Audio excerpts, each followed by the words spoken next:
thiang ni akan chot piak bang sung thau KANU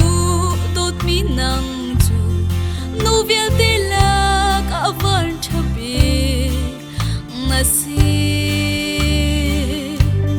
na pasal arian chuan nak Thlacam nak in na dir kam ton sum tak nu sa nasi nak chu nunnak alang zungzal. In chung khar zor tu KANU chong ri go lo na tha zang le nunnak mang in na kan cho loram rian sang na chuan pa in te than le sum suk na chul lo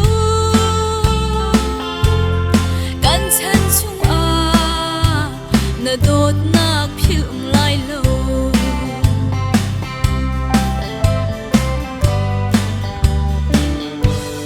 boy arian azlong te in kan tron khona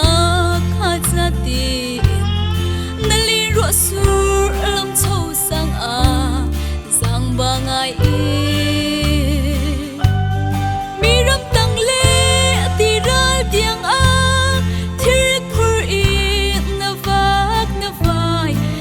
sare thei le tha ba in sung khar za arian na twa in sung khar zor tu KANU chong ri go lo na tha zang le nunnak mang in na kan cho loram rian sang na chuan pa in te than le sum suk na chul lo kan chan chung na dot nak phil lai lo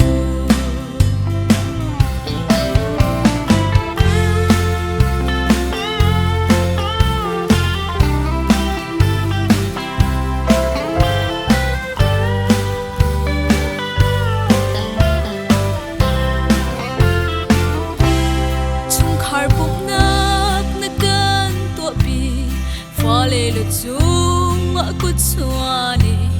thla chu hal in Pathian sin thana cha chulong chu sa lo ti in bek ru na ka in thana cha Fanu fa pa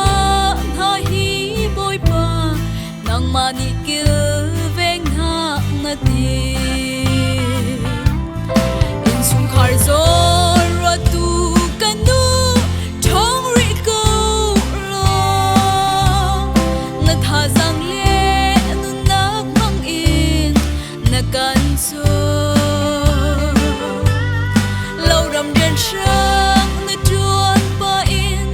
te than le sum suk na chul lo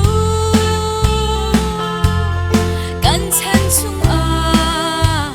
na dot nak phil lai lo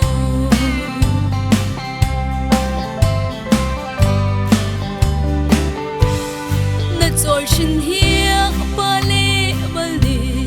sung hau KANU na dot nak hi